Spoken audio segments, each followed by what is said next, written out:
ऐसे लोग सदैव किसी न किसी को दोषी ठहराकर अपना पक्ष बचाने के अवसर ढूंढा करते हैं। वास्तविकता यह है, इस प्रकार की आदत कायर प्रकृति की परिचय है। आत्मनिर्भर बनिए या आत्मनिर्भर बनने की आदत डालिए। आदत का आरंभ उस समय होता है जब एक बच्चे को उसका पिता कोई विशेष कार्य करने को कहता है तो वह संतुष्ट नहीं होता, लेकिन जब वह अपने ही ढंग से उसी कार्य को करता है और उसे पूरा करने के लिए संघर्ष कर विजय प्राप्त करता है तो उसके चेहरे पर खुशियों की लहरें थिरकती नजर आती है।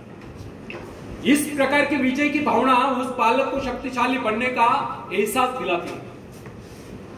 फ्रेंड्स, स्कूल की शिक्षा या कॉलेज की शिक्षा केवल व्यक्ति की व्यवहार कुशलता और योग्यताओं की वृद्धि नहीं करती, यह तो व्यक्ति के हाथ में औजार थमा देती है। इस औजार का से इस्तेमाल करना आदमी को स्वयं ही सीखना पड़ता है। हेनरी वार्ड बीचर अपने समय का एक महान विचार अपने बारे में कथा सुनाया करता था। जब मैं बच्चा था तब मुझे किसी तरह से आत्मविश्वास की शिक्षा दी गई। मुझे ब्लैक बोर्ड के पास भेजा जाता, मुझमें शंका और संदेह होने का रोग था। मेरे टीचर मुझे बार बार कहते इस पाठ को होश कर लेना।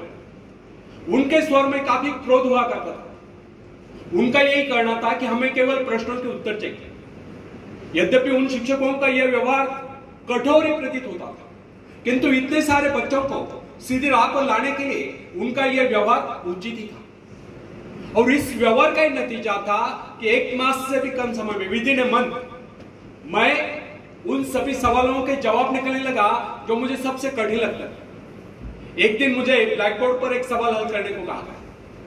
जैसे मैंने सवाल हल किया, टीचर बड़े कठोर अंदाज में बोले बिल्कुल गलत। अब मेरे पश्चात उन्होंने किसी दूसरे छात्र को बुलाकर उसी सवाल को हल करने को कहा। उसने उसी तरीके से सवाल को हल किया जिस तरीके से मैंने किया था। मेरा और उसका जवाब एक था। फिर टीचर उसकी पीठ थपथपाकर बोले शाबाश, तू तो इस सवाल को हल करने में सफल होगा। अब मुझसे रहा नहीं, मैंने तुझे तुरंत खड़े होकर पूछा, सर यदि इसका और मेरा जवाब एक है, सुलझाने का तरीका एक है, फिर आपने मुझे डांट कर गलत क्यों कहा? तब टीचर बोले यह बात तूने पहले क्यों नहीं कही जब मैंने तुझे गलत कहा था? फ्रेंड्स, केवल पाठ को याद करने से कोई मतलब नहीं। हमारे भीतर यह दृढ़ विश्वास होना चाहिए कि जो कुछ हमने याद किया उसे कोई काट नहीं सकता। इसे ही आत्मविश्वास कहते हैं। और जिनमें ही आत्मविश्वास होता है वही तर्क दे सकता है, वही बस यानी कि चर्चा कर सकता है। लेकिन जिसे स्वयं अपने ऊपर ही विश्वास न हो वह क्या तर्क करेगा? उसके तो अच्छे कार्यों को भी अगर हमने गलत कहा तो उसे यही समझ लेना होगा, हो सकता है वो गलत हो। फ्रेंड्स, मनुष्यों को भ्रम होता है कि अकेले काम करने से अच्छा किसी दूसरों की सहायता लेकर काम करना होता है। लेकिन अपने ऊपर विश्वास करके पूरी लगन से अगर कार्य को किया जाए तो उसमें सफल होने की आशा दोगुनी हो जाती है। हर महत्वाकांक्षा का अर्थ होता है अपनी शक्तियों का परीक्षण करना, लेकिन दूसरों की नकल करने, दूसरों पर निर्भर रहने से व्यक्ति में दुर्बलता ही तो आती है। शक्ति तो हमारे स्वयं के मेहनत करने से आती है। अखाड़े के पास बैठकर हम अपने शरीर को शक्तिशाली नहीं बना सकते, या दूरदर्शन पर एक्सरसाइज प्रोग्राम देखकर हम अपने शरीर को तंदुरुस्त नहीं बना सकते। इसके लिए हमें स्वयं ही व्यायाम करना होगा, स्वयं ही एक्सरसाइज करनी होगी। फ्रेंड्स, यदि आप जीवन में सफलता चाहते हैं तो इसके लिए आपको स्वयं ही प्रयास करना होगा, स्वयं ही उस रास्ते पर चलना होगा जो आपको उन्नति को ले जाता है। और रास्ता है आत्मविश्वास का। अपनी शक्ति को पहचान कर आप सफलता प्राप्त कर सकते हैं, या अपनी योग्यताओं को पहचान कर आप सफलता प्राप्त कर सकते हैं। मगर यदि आप ये सोचते हो कि संसार में कोई दूसरा व्यक्ति काम करे और सफलता हमें प्राप्त हो, तो ऐसे कैसे हो सकता है? जो लोग बच्चों को इस प्रकार जीवन क्षेत्र में उतरना चाहते हैं कि वे बिना किसी संघर्ष के, बिना कोई कष्ट उठाए आगे बढ़े, तो वे उनकी राह में कांटे बिछाते हैं। संतान को ऐसा बनाना कि वह किसी भी प्रकार के संघर्ष का सामना करने में अयोग्य हो, तो इसका सीधा अर्थ यह हुआ कि वे लोग अपनी संतान का भविष्य शुरू से बिगाड़ रहे हैं। संतान को सुख और ऐश के झूले में झुलाने वाले माँ बाप संतान के सबसे बड़े दुश्मन होते हैं। दूसरों की तो छोड़ो, वे उसे स्वयं को पहुंचाने की चाहत या स्वयं को पहुंचाने के कष्ट भी उठाने नहीं देते। बच्चों को भी समझना चाहिए कि स्वर्ग जाने के इच्छुक को स्वयं ही मरना पड़ता है। स्वर्ग वही जाएगा जो मरेगा, दूसरा कोई नहीं जा सकता। इसी प्रकार जीवन का सच्चा आनंद वही पाएगा जो अपनी आत्मा की शक्ति को पहुंचाने। फ्रेंड्स, यदि आप किसी कार्य में कामयाबी चाहते हो तो उसके पीछे अपनी पूरी शक्ति लगा देना। नवयुवकों का या नवयुवतियों का स्वभाव होता है सड़ना, सीखना, अनुसरण करना। लेकिन अगर उनके अभिभावकों द्वारा या माँ बाप के द्वारा बचपन से सारे इशारा देकर उन्हें जीवन संघर्ष के लिए हतोत्साहित किया गया हो, निराश किया गया हो, तो इसका परिणाम यह निकलता है कि वे अकेले चलना ही भूल जाते हैं। उनकी हालत पैसा के ऊपर चलने वाली हो जाती है। फिर तमाम उम्र वे बिना किसी सहारे के चल ही नहीं पाते। इसलिए फ्रेंड्स, यदि जीवन में कुछ करना चाहते हो, कुछ बनना चाहते हो, तो अपनी सहायता स्वयं करें। किसी की सिफारिश या प्रभाव से आगे बढ़ने के प्रयत्न आपके भविष्य को नष्ट कर देंगे। स्वयं को इस योग्य बनाओ कि आपको किसी दूसरों से सहायता की आवश्यकता न हो। अपने भीतर साहस और विश्वास जगाइए। आनंद तो उसी उन्नति में आता है जो स्वयं के द्वारा प्राप्त हो। दूसरों के भरोसे, उनकी सहायता से आगे बढ़कर अपने को अपंग बनाने का क्या उपाय हो सकता है? इससे तो मनुष्य की अपनी सारी शक्तियां दम तोड़ देती है, अपनी बुद्धि कुंद हो जाती है। जो दूसरों की सहायता का मोहताज बना रहता है, जो अपना हाथ तक नहीं ला सकता, वह क्या कर सकता है? वह जीवन भर दूसरों का मोहताज बना रहेगा। ना उनमें आत्मविश्वास आता है, ना वे स्वयं के भरोसे आगे बढ़ पाते हैं। उनका तो भविष्य ही अंधकार में होता है।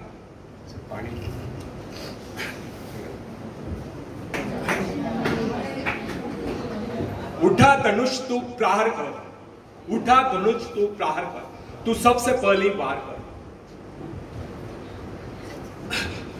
अग्नि सी धधक धधक, हीरे सी चमक चमक, सिंह सी दहाड़ कर, तू शंख सी पुकार कर, तू सबसे पहला प्रहार कर, तू सबसे पहली वार कर।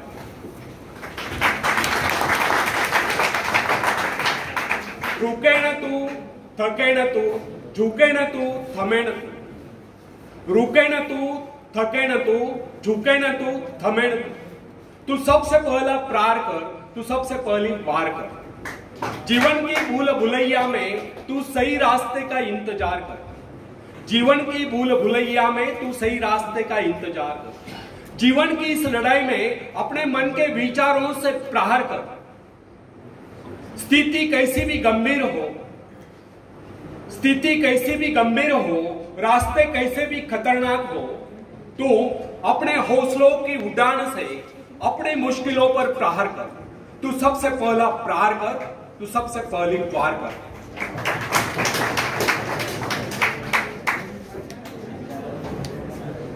अपने आत्मविश्वास की ऊंचाइयों से, अपने आत्मविश्वास की ऊंचाइयों से जीवन की सारी समस्याओं पर वार कर। तू सबसे पहला प्रहार कर, तू सबसे पहली वार कर। तू था कमाल, तू है कमाल। तू था कमाल, तू है कमाल। बस भटक गया था राह में, अब संभल गया है। अब संभल गया है तो थाम तलवार, रखते चुनौतियों को काट कर। अब संभल गया है तो उठा हथियार और सारी कठिनाइयों पर प्रहार कर। असफलता तो एक चुनौती है, असफलता तो एक चुनौती है। इसे अपने जीवन में स्वीकार कर। क्या कमी रह गई, क्या कमी रह गई, देख उसे और सुधार कर। सिंह सी दहाड़ कर, शंख सी पुकार कर। तू सबसे पहला प्रहार कर। उठा धनुष तू प्रहार कर, तू सबसे पहला प्रहार कर, तू सबसे पहली वार कर। धन्यवाद।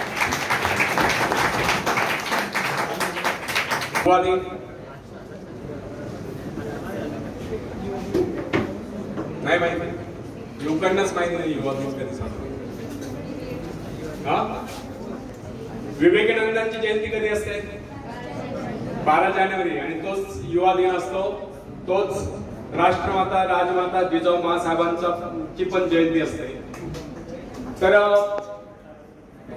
विवेकानंद फक्त 40 वर्ष जगले, पण त्यांनी युवकांसाठी महान विचार मागे ठेवलेले आहे आणि ते विचार अनंत काळ टिकून राहतील आणि तेच विचार तुम्ही पण आत्मसात केले पाहिजे. तेच मी तुम्हाला थोडक्यात सांगणार आहे. विवेकानंदांचं एक स्लोगन आहे युवकांसाठी, arise, awake and stop not till the goal is reach.